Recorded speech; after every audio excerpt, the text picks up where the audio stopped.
Okay, so in this video, we're going to be continuing with the theme that we kicked off a little over a week ago when we talked about the next big kind of undiscovered crypto narratives that exist out there. Those that are kind of under the radar right now that haven't really come up to the top of mind for a lot of people. They're not exactly leading the industry, but those which have the most potential.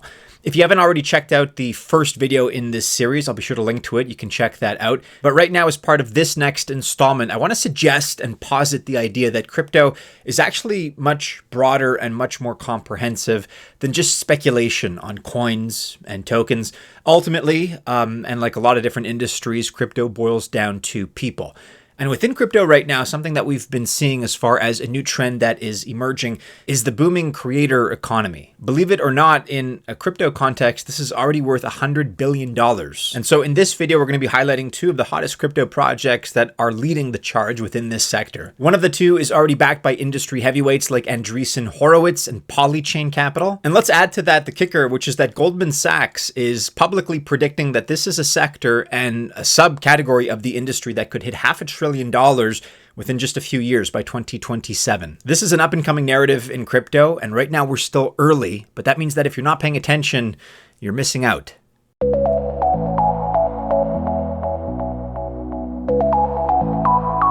Welcome to the channel. My name is Maddie and this is Altcoin Buzz. All the best of luck if you choose to invest. I genuinely wish you well. Just remember that I'm not a financial or investment advisor, and as such, this video is not official financial or investment advice. Okay, first up on our list for today is the Story Protocol. This is a project that focuses on the intellectual property narrative, which increasingly is a big deal. They've built a blockchain-based framework to help manage intellectual property rights.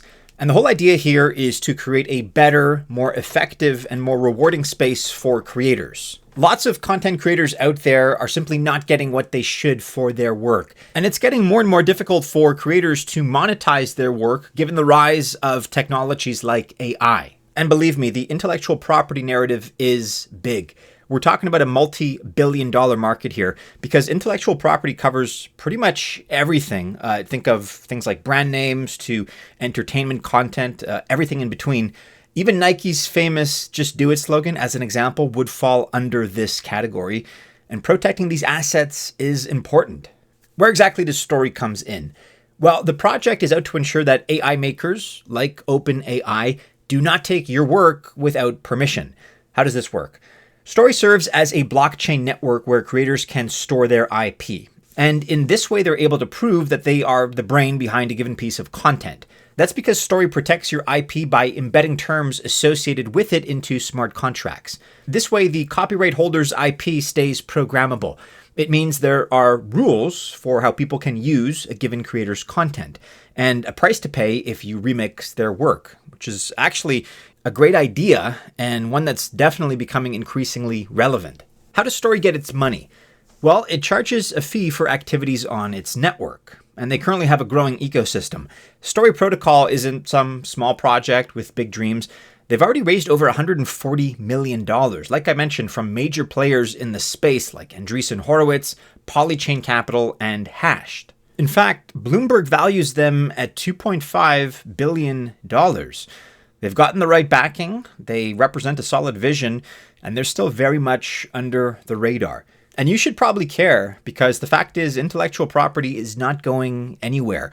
We're kind of in this brave new frontier of digital intellectual property rights, and we have all kinds of new services and platforms and systems and rules that need to be applied as we explore this space. AI, of course, is growing rapidly. That growth is only going to accelerate, arguably. And so the need to adequately protect creators is also going to get bigger. It's only going to get bigger. Story is thus positioning itself as the go-to solution for this set of problems. And with the funding and fundamentals they definitely have serious long-term potential. And so if this market pulls back hard under this level and then consolidates and comes back, we're likely to sell and stall.